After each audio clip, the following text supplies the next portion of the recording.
Now, rush hour is indicating that you guys need to be consuming between 800 to 1400 calories. The Australian National Guidelines is 2000 calories. We spoke about energy in versus energy out. Now, if you're consuming 2000 calories and you're sitting at your desk all day and you're very inactive, then you need to keep in mind that 2000 calories may be a little bit too much. If you're out as a labourer and you're wheelbarrowing all day, you're filling up the bricks, you're going up ramps, or you're a bricklayer and you're climbing up and down the roof and building walls and whatnot, you're mixing concrete all day, you're going to be burning a lot more calories. So from my perspective, looking at 800 calories to 1400 calories, that's a really safe guard.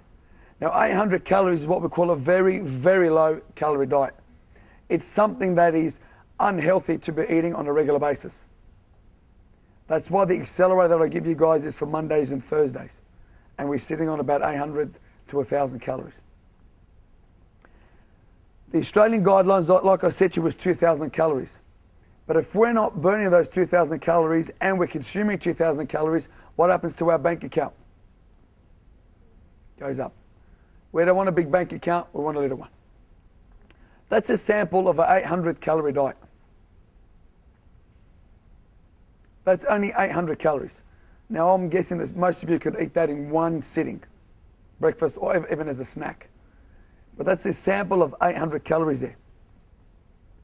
I'm now going to show you a sample of 1,400 calories. That's almost double. That's 1,400 calories there.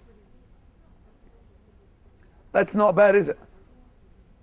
Now, if you guys can afford to eat like that and know that you could survive, I will assure you that you're not going to have problems with being overweight and obese if you stick to this sort of foods.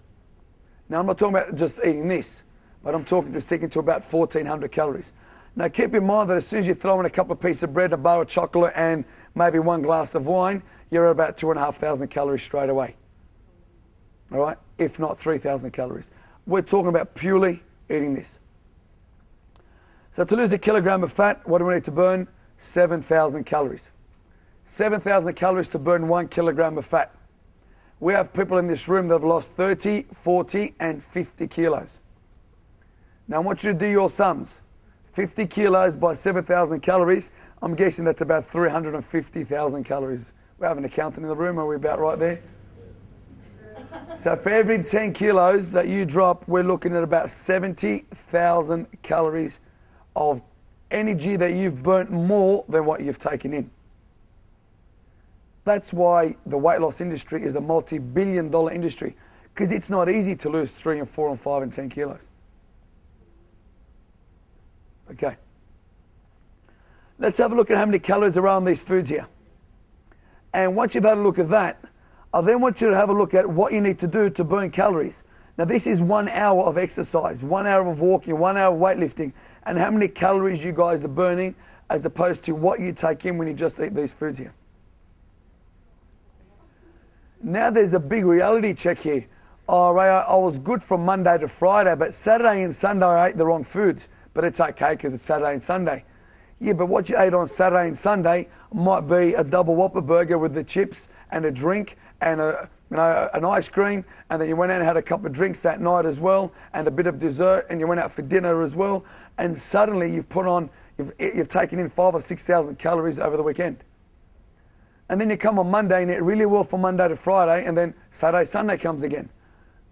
The general rule is 80% of people will do the right thing Monday to Friday, and 80% will do the wrong thing on Saturday and Sunday. It's the people that do the right thing on Saturday and Sunday are the ones that get results. And it's the people that don't do the right thing on Saturday and Sunday that are forever frustrated and start following pumpkin diets and grapefruit juice diets and buy, those fat burning tablets and juices. All right? If I was to box for an hour against a punching bag, I'll burn about 420 calories. That would burn about 1.5 cups of coffee, about 60% of a burger, 2 cans of Coke and 14 carrots if you can eat 14 carrots. Okay? If I was to jump rope, skip me for an hour, and that's probably something that I can't do, you're going to burn roughly about 700 calories for someone that weighs 70 kilos. That's 1 burger. I want you guys to try and skip for an hour. And then put the burger beside you and tell me which one you would do next time. Because I can guarantee you, after 1 hour of skipping, you're going to be exhausted. Okay? Now, how many of you would go to McDonald's and just order the burger? Not many. I can guess most guys will order a burger plus a second burger, perhaps some chips, perhaps a drink, and a soft serve, and then maybe an apple pie. And that's just what they had at McDonald's. Forget what they had for breakfast, that's exactly what you have. Forget what you have for breakfast, and forget what you have for dinner. I'm just talking that one meal. Then if you've gone out on a late night, you've gone out with your friends, you're out clubbing, doing what you normally do, and you've gone out for dinner as well, and then you have your alcoholic beverages, and by 2 or 3 o'clock in the morning, you're hungry, and then you go past McDonald's again, and have a couple of burgers there, or stop off and have a kebab, or you can't really pick up boiled rice at that time of the morning. So, the typical example for me is, oh, Ray, look, I was really bad on Sunday. It was my birthday, and I had a really bad meal. I drank some alcohol, but I went for a jog. Okay, well, how long did you jog for? I ran for an hour. Is that good? How many calories did I burn? That's really difficult to answer the question because you need to know how much you weigh and how fast you ran. So what I used was an average. If most of you would have consumed 2,000 or 3,000 calories in a bad meal, whether it be pizza or a kebab or some fish and chips or whatever it may be, then you've gone for a run for an hour. Now someone that weighs 65 kilograms that runs at 8 kilometers an hour will only burn about 500 calories.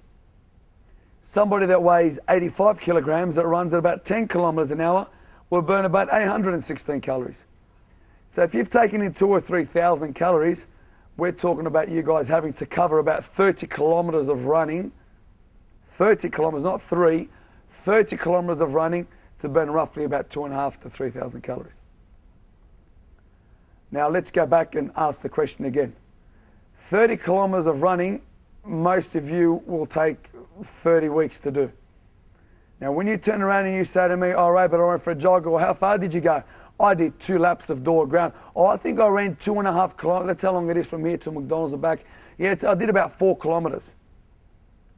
That's really negligible on the scheme of things. Remember, energy in and energy out. As soon as you consume that 2,000 or 3,000 calories, I want you guys to keep in mind what the implications of that is. Don't think that, oh, I'm going to go for an hour run and that's going to make things better. No. Because there is still 2,500 calories sitting inside your bank account. Now your bank account might move from here to here, or might move to your tuck shop arms, or may move to the second chin, or wherever it may go, but it's going to go somewhere. And the only way in which you can avoid that is to make sure that the calories that you're taking in are burnt. All right. Fat has 8.8 calories per gram. Alcohol has 6.9 calories per gram. Carbohydrates 4 calories and protein 3.8 calories. I'm going to ask you guys this question. Everyone heard of the no carb diet? Why are we on a no carb diet when that has the least amount of calories per gram? What should we be on? No fat, no alcohol diet. Then you're going to get results faster. Oh, Ray, I don't eat carbs because I was told they're really bad for you. They might be bad if you have it in copious amounts and you have it at the wrong time of the day. But Ray, I don't take carbs, but I went on the weekend and had a drink. It was my birthday party. It was great. But I find it really difficult to lose some body fat because most of the calories come from the fat and come from the alcohol. Okay? So when we say something like, this product has 6 grams of fat, we need to multiply 6 by 4 by 8.8. And now we're up to 50 calories. And if it has 4 grams of carbohydrates, then we're multiplying 3.8 by 4. And that gives us another 12 calories. And that's how we get to our calories. We add up how much fat we've got, how many grams of fat, multiply by 8.8. Work out how many grams of carbohydrates, multiply it by 4. How many grams of protein, multiply it by 3.8. And from there, we can work out how many calories we've eaten in that meal. All right? What you eat and how much you eat is very important.